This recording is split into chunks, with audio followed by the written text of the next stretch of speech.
Baik, kita lanjutkan untuk materi akuntansi kantor cabang.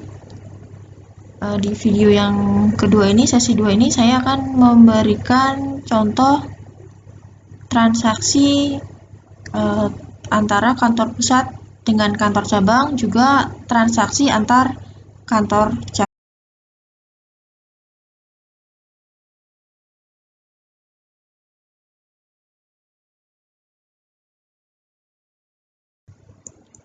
Contoh di sini, PT Makmur yang berkantor pusat di Jogja mempunyai 2 kantor cabang, yaitu cabang Klaten dan cabang Magelang. Transaksi yang terjadi antar kantor-kantor tersebut, yang pertama pada tanggal 1 Januari 2017, kantor pusat mengirim kas sebesar 600 juta ke cabang Magelang. Kantor pusat mengirim kas sebesar 600 juta ke cabang Magelang. Berarti investasi kantor pusat ke cabang itu bertambah. Nah, kalau investasi kantor cabang bertambah, maka kantor cabang nanti akan didebit.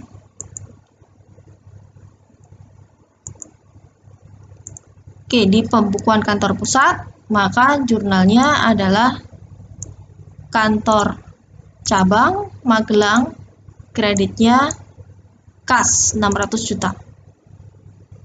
Jadi kantor cabang Magelang didebit untuk menunjukkan bahwa investasi pusat ke kantor cabang itu bertambah karena pengiriman kas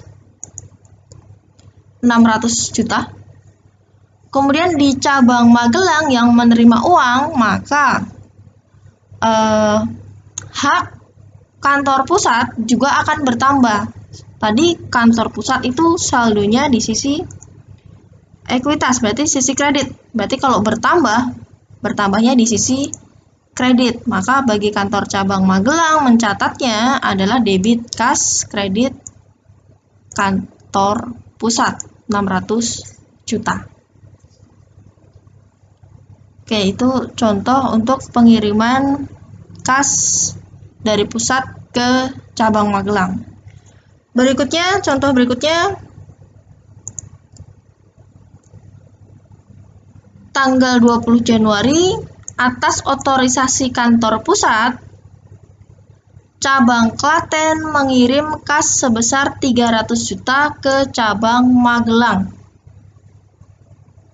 Atas otorisasi kantor pusat, Klaten mengirim kas 300 juta ke cabang Magelang. Jadi ini adalah transaksi antar cabang. Klaten ngirim uang ke Magelang. Nah, bagaimana kalau transaksinya antar cabang seperti ini?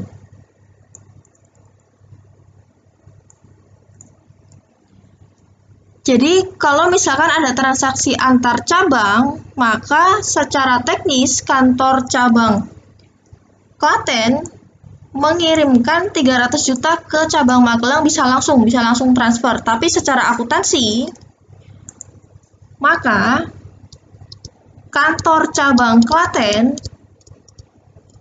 seolah-olah transfer dulu ke kantor pusat uangnya tadi, baru kantor pusat dikirim ke kantor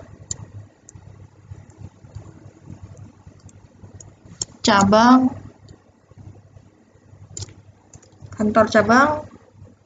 Magelang.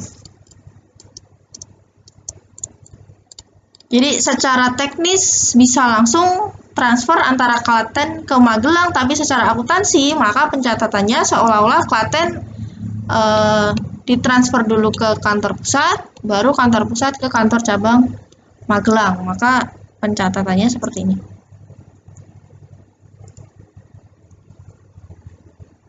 Klaten transfer uang ke pusat dulu secara akuntansi. Maka hak pusat ke cabang akan berkurang, di debit 300 juta, kreditnya kas. Kemudian Di kantor pusat, jurnalnya akan sama dengan kantor cabang Magelang menerima 300 juta, kantor cabang Klaten berkurang 300 juta, di cabang Magelang maka dia debit kas kredit kantor pusat 300 juta. Jadi kalau dari kantor pusat tinggal membalik jurnal saja. Dari kantor cabang Magelang yang menerima kreditnya kantor cabang Klaten yang ngirim. Sedangkan kalau di cabang Magelang menerima kas seolah-olah dari kantor pusat 300 juta. Oke, itu untuk pengiriman kas. Sekarang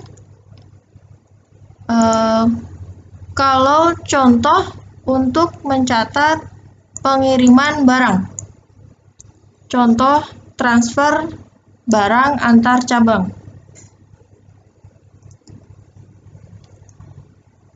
PT Jaya Raya yang berkedudukan di Jogja mempunyai 2 kantor cabang, yaitu cabang Purworejo dan cabang Magelang.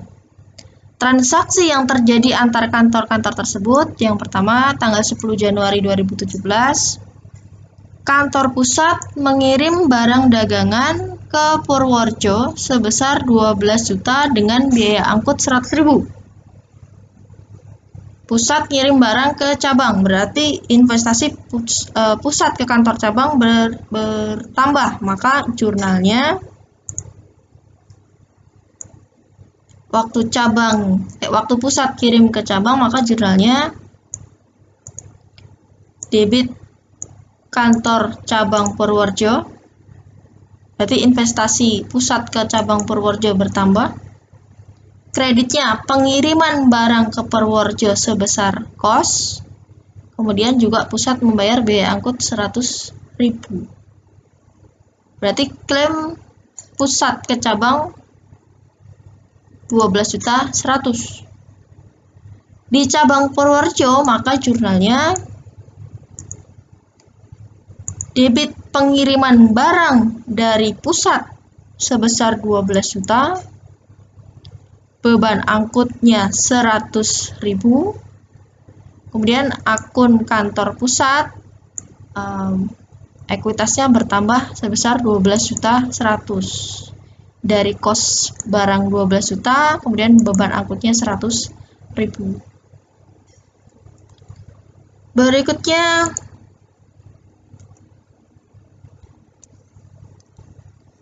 tanggal 12 Januari, kantor pusat memerintahkan cabang Purworejo untuk mengirim barang dagangan tersebut ke cabang Magelang. Jadi tadi pusat ngirim barang ke Purworejo, kemudian Purworejo diminta ngirim barangnya ke Magelang. Untuk pengiriman tersebut, cabang Purworejo mengeluarkan kas sebesar 50.000. Apabila barang tersebut langsung dikirim ke cabang Magelang, maka akan dikeluarkan biaya angkut 125. Jadi kalau misalkan pusat langsung ngirim ke Magelang, biayanya itu hanya 125. Nah, sekarang jurnalnya bagaimana?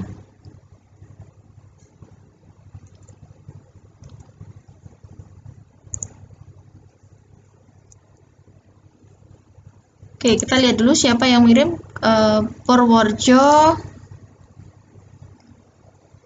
mengirim ke Magelang. Purworejo mengirim ke Magelang. Oke, prinsipnya sama seperti tadi, tidak bisa langsung cabang dengan cabang bertransaksi. Jadi seolah-olah melalui pusat dulu. Jadi jurnal di pembukuan Purworejo, jurnalnya akan sama dengan pengiriman barang dari pusat. Tadi waktu menerima pengiriman barang dari pusat 12 juta, sekarang dikredit karena dikirim ke Magelang. Beban angkut juga dikembalikan, nanti akan dibebankan ke Magelang. Kemudian penambahan biaya angkutnya 50.000, kas 50.000. Jadi kantor pusat ekuitas berkurang 12.150.000. Kemudian di cabang Magelang, maka jurnalnya dia adalah pengiriman barang dari pusat 12 juta sebesar kosnya. Kemudian beban angkut adalah beban angkut normal yang dibebankan jika pusat itu langsung ngirim ke cabang Magelang. Jadi kalau pusat itu ngirim barangnya langsung ke Magelang, maka biayanya tadi ada 125. Jadi ini yang kita catat. Jadi cabang Magelang hanya mau menerima yang 125.000 saja. Maka beban angkut yang diakui kantor cabang Magelang itu adalah 125.000. Maka akun kantor pusat bertambah 12.125.000. Kemudian di kantor pusat, maka jurnalnya pengiriman barang saya pindah. Yang Purworejo tadi 12 juta saya debit, sekarang saya yang tadi kredit, sekarang saya debit, saya kembalikan. Kemudian saya pindah ke Magelang kosnya. Begitu juga untuk akun kantor cabang. Kantor cabang Magelang saya tambahkan 12.125 sesuai di sini tadi. Kemudian kantor cabang Purworejo saya kredit 12.150. Nah, selisih biaya angkutnya ditanggung oleh kantor pusat. Jadi ini salah pusatnya. Kenapa dulu tidak langsung dikirim ke Magelang? Kenapa harus lewat Purworejo? Akibatnya biayanya lebih mahal biaya angkutnya. Makanya ditanggung oleh pusat 25.000 ini.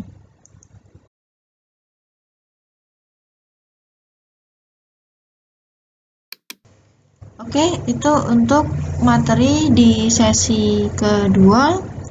Untuk sesi yang ketiga akan saya jelaskan tentang penyusunan laporan keuangan gabungan dengan contoh yang komprehensif. Oke, terima kasih.